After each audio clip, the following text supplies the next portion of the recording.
What's up, everybody? It's James here from the Sawyer Family Reviews channel, along with a friend. So I'm bringing you another toy review. Most of my reviews lately have been current stuff, as I'm getting kind of back in the swing of things with reviewing. But it won't always be that way, because I won't always have a brand new figure to talk about every single week, if I can keep this up every single week, or every other week, whatever. I won't always have something brand new to show you or talk about. So sometimes I'm going to go back and I'm going to look at things like, I really liked that toy. I wanted to talk about that toy. Let's go back and look at that toy. So this review is one of those. I'm going to go back and look at one of the Premium DNA Madballs figures, because I love these Premium DNA Madballs figures. I'm a big fan of Madballs. I really like the old Amtoy stuff. And I really love these Premium DNA Madballs figures. They came out at the very beginning of this year, January of 2022. They might have hit the tail end of December 2021, but I think it was January 2022. Today we're taking a look at the Hornhead Monster Edition, which was an exclusive from the first wave. This was exclusive through Inkfusion Empire and through Premium DNA themselves. It's a regular Hornhead that's been repainted in a certain color scheme to match another Amtoy thing from the 1980s. We're not going to say what it was, but it's pretty obvious what it was. Okay, we're going to say what it was. It's My Pet Monster. So today I want to take a look at this guy. Really quickly, I just want to address something very fast. I know that there's going to be stuff in the comment section because I've seen it in other videos when they've reviewed Premium DNA Madball stuff. Yes, I know there is some history with this company and some people have had bad experiences in the past. I know that. I can't speak to that myself because that's not my experience. That I didn't go through the things that other people went through. I can only talk about my experience with a toy and with a company. I ordered this. I paid for it. It arrived. It's awesome. That's all I can do. And then I can tell you about the toy itself. But I can't give you a review that's painted by somebody else's experiences because I didn't have those experiences. So that's why I'm not going to go all out on explaining all that stuff in whatever the past was, because I don't know. I wasn't a part of it. It wasn't my experience. So I can't speak to that. I can only speak to this toy. Okay? So hopefully that addresses that, and we can just talk about the toy itself, because that's what this review is about, is the toy itself. Any other reviews I do for Premium DNA stuff, I'll always have paid for the item. They will never be free samples or anything like that. It'll always be something I paid for, that I'm reviewing, that I spent my own money on, and that's my experience, and whether it was worth that money or not. And that's all the review will be about. So if anybody comes through and comments or asks me why I didn't say this or why I didn't say that, I'm just going to point back to this video, because I'm not going to talk about this each time, because I just want to talk about these toys. But I felt like since this was the first one, I needed to address it really quickly, and then we can move on to what an awesome toy this was. And I wouldn't be pulling this back off the shelves and talking about it 9 months later, 10 months later, whatever it is, if I didn't think it was an awesome toy. I really, really love this toy line. I don't want to say too much here because I want to get it over the review table, though. So let's take this over the review table, and we'll talk about the Madballs Hornhead Monster Edition figure. Let's check him out. As always, we take a look at a boxed version first. So the Premium DNA Madballs packaging is a lot like the Super 7 Ultimates packaging in some respects. It doesn't have the mailer box thing going on, but it does have the slipcase covering that goes over the figure. I've got this one on backwards, so let's turn it this way. The slipcase features the classic Madballs logo, an official Madballs seal here, and then some background artwork that's a darker green than the base of the light green. So it's kind of not super visible unless you get close up to it. Then you can see all the different Madballs that are drawn on there, and it covers the whole box. So the top panel has that, side panel has it, other side panel has it. It's all over the box. In the case of this Monster Edition Hornhead, we've got this extra Inkfusion Empire logo down below, denoting that it's an exclusive to them. We lift that slipcase off, turn it around since I have it on there backwards, and we've got Hornhead Monster Edition inside the box. Figure has a clear window in the front and then a tray behind him. We've got Hornhead's name there, modular action figure, a nice shot of the just Madball itself of the Hornhead here in the Monster Edition paint scheme. A full figure along the side, which looks really awesome. I love this side artwork. This side artwork is awesome. I would have all of these boxes lined up on a shelf if I have the space to do it. Right now they're kind of all stacked on top facing out, but this art is so great. And this is very vintage looking to me. Looks a lot like vintage Madballs type of stuff with this collect them all, and shows the other figures in the line, which are the 4 standard figures that are available. And these artworks here are the same as you'll see up on the front of the boxes. And actually, I think it might be the same as the actual head on this. I can't tell for sure. And then on the back of the box, we see other figures in the line. Freaky fun for everyone, the tagline for Madballs. A large shot of the character here, his accessories. And then it talks about how the body parts interchange with other Madballs action figures, collect them all. So this one doesn't show the regular Hornhead on the box because it's slated for 4 characters. So he takes the place of the regular Hornhead on the back of the box. The one thing I would say is missing from this packaging that I wish it had was a bio card. Some kind of information about the character you're buying. It could be down below. It could be... I love the way this looks. I just wish there was a spot where we could have some kind of bio card. Because the thing about Madballs is there's not a lot of story to Madballs. There's the 10 issues of Marvel Comics. There's a couple of animated specials, the Escape from Orb and Gross Jokes. But there's not a lot to give you a backstory of the Madballs. And I think just like Motu Classics did, where you had those bios on the back that kind of told a story, even if it's a silly, goofy story, you could get some story out of this. Now, I know that the Barnyard Commandos figures coming from Premium DNA will have bio cards in the back, so that's a step in the right direction, and maybe it's something they thought about after they did this to go, you know what, let's do these bio cards. But, yeah, cool packaging, and it's collector-friendly. You can open it up, put the stuff back inside, you're good to go. So 2 thumbs up on the packaging. I really dig it. But you're not here for the packaging. You're here to talk about the figure, so let's get him out. Okay, we've got Hornhead Monster Edition out of the box. Let's talk about what he comes with first. So let's talk about extra hands. First of all, on the figure right now, we've got a set of... Am I missing hand? No, they're over here. We've got a set of fisted hands. So then he also has a pair of open hands.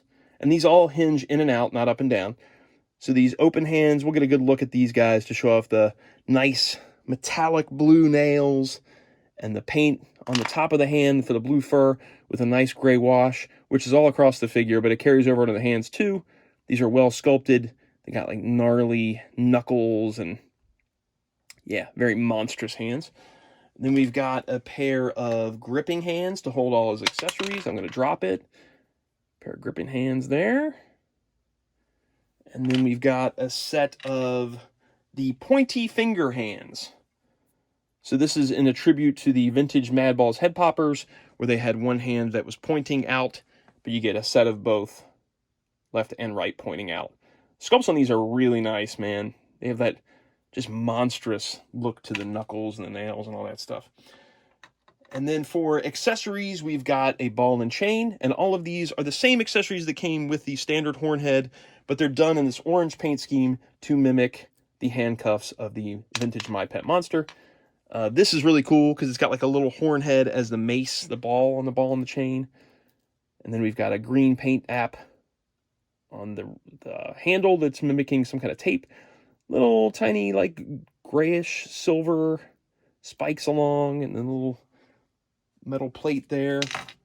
We've got this big club with a Hornhead skull on there.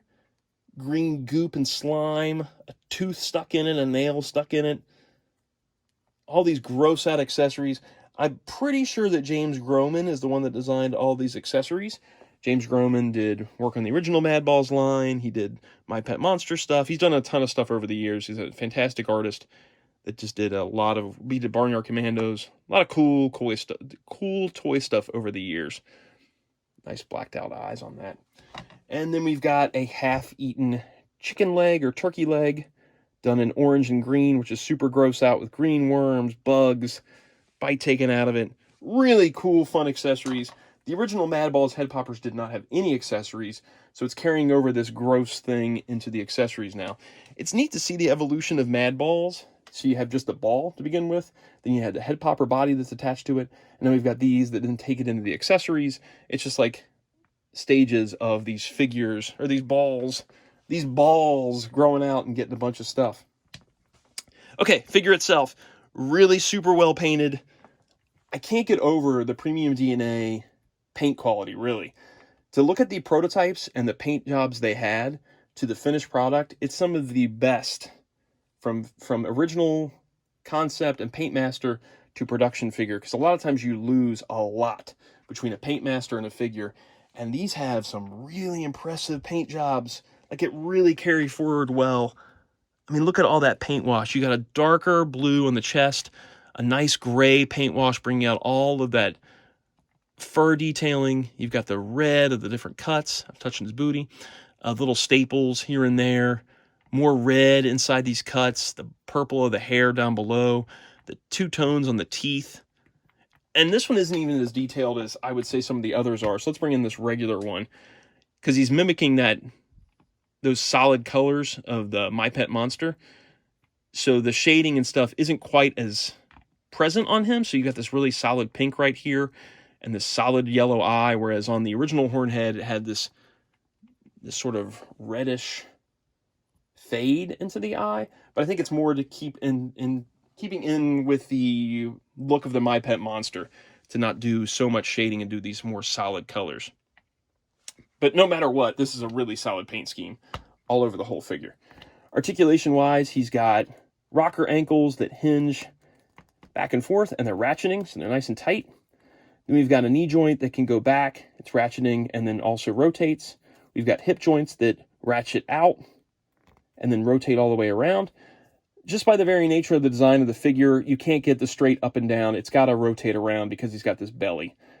They're basically a round circle, another round circle, and then all these things have to rotate around on them. We've got a mid-torso joint that moves all around, rotating shoulders that hinge out on a ratchet, rotating elbows that ratchet up and down, rotating wrists, ratchet in and out, and then we've got a ball-jointed head, which is really just a swivel, again, because of the design. It's got this big honking melon on there. The cool thing about them is that they have this modular articulation. So every point that I've shown you, it'll pop apart here, it'll pop apart here, here, here, here, here. It pops apart at the mid-torso. It pops apart at the head. It pops apart everywhere. So you can take all these parts off and switch them off with other figures if you want, because the original head poppers, you could pop the head off and you could put the head on different figures. This, you've taken it all the way. So you can pop off all of these parts and switch them around.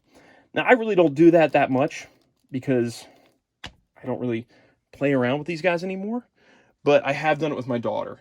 My daughter has these figures too, and we've popped apart parts. We put heads on other figures and stuff like that. So it's a really cool feature, and I could see kids would really dig something like this. I would have loved that as a kid, being able to switch out arms and legs and switch out body parts and all that stuff. So it's a really neat idea to take that head popping action and the head switch ability to the next level and making the whole thing switch. As a action figure collector too, it's neat for me because I get really frustrated by loose joints on figures. I really hate it. I don't know why, because they just sit on my shelf anyway, so as long as they stand, I should really not care that much. There's other things in the world to be concerned about, but for some reason I really, really, really hate it. So for these, if there's a loose joint, I can just pop that arm off, put a little glue on that stem, pop it back on, and tighten up the joint. So it makes me being able to tighten up joints a lot easier, or makes it easier for me? That's the way I wanted to say it. Makes it much easier for me to be able to do that. So I think that's super cool. Yeah, I guess that about covers everything on the articulation, the paint, the sculpt. Really neat idea. Let's do some size stuff here. Height-wise, he stands just a little bit. With the horn, he's about 6.5 inches. At the top of his head, he's almost at 6 inches tall, which is a big, beefy figure, and he's solid. This weighs like a pound. He's a really heavy, dense figure. And I think it has to do a lot with that stuff being so solid, where the figure parts will pop into each other instead of being like sealed around and hollow. It feels like everything here is just way more solid. So he's a nice, dense, heavy figure. It just feels quality because of that weight of that figure. Here he is compared again to the version of Hornhead that was released regularly. So you can see the sculpts are the same, just the paints are different. Let's do him next to a couple other figures here. Here he is next to this reaction figure to show what they're doing the tribute to. I can't bring over my Mad Pet Monster because he's too big. Here he is next to NECA Slash, who I just reviewed recently, and Super 7 Slash that I just reviewed recently, to give you an idea how he scales with other figures. I think, for the most part, this line is most in keeping with Super 7 Ultimate stuff, where they're doing a tribute to an older figure, but doing it upscaled and better paint jobs, better sculpting, but still maintaining that feel and look of the original figures. This is the closest I can compare as to toy lines, is Super 7 Ultimates. Okay, so we've covered everything on the figure. The one thing that's maybe a gripe for me is that it just is a repainted Hornhead. It's obviously meant to be a tribute to My Pet Monster, but I wish he looked more like My Pet Monster. So let's just check out something that makes him look a little bit more like My Pet Monster. So yes, this was kind of ruined by the thumbnail of the video, and you've probably been wondering, as the video's gone along, where did he get that stuff at? So, in the Madballs group on Facebook, one of the Madballs groups, there was a user, and he came on, and he was showing off some digital sculpting he was doing to make this Monster Edition look a little bit more like a vintage My Pet Monster, instead of just a repainted Hornhead. So he released this sculpt on there, and then he had a painted version on there, and I contacted him and said, man, I would love to get one of those from you. So, he did it. He painted it up for me, he made it, I bought it off of him.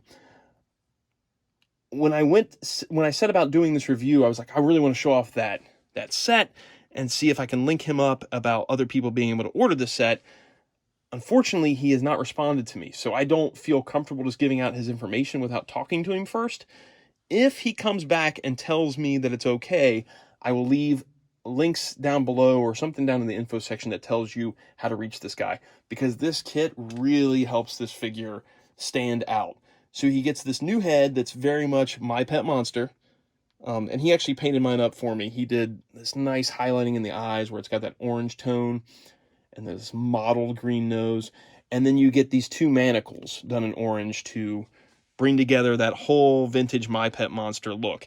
And man, this makes this figure look totally different than Hornhead standing there. Yeah, they got the same body, but now it's like a whole different character. It's Munchin' Monster instead of just being another Hornhead. I understand why Premium DNA could not do this, because they don't have the rights for My Pet Monster, but I love that fans step up and do stuff like this and really, change the game for toys nowadays. Yeah, that's super cool. Let's bring in this little guy, this little reaction guy. So you can see what he's mimicking here is very well done. Pretty awesome. Okay, so that is it for my review on this guy. There'll be more Premium DNA Madballs reviews coming at you, just because I love this line so much.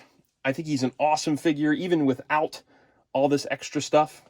Just as a baseline figure, he's awesome, and he gets the point across that it is a My Pet Monster. It's a Monster Edition, but it's My Pet Monster. So it gets the point across that that's what he's supposed to be, even if you just have him stock.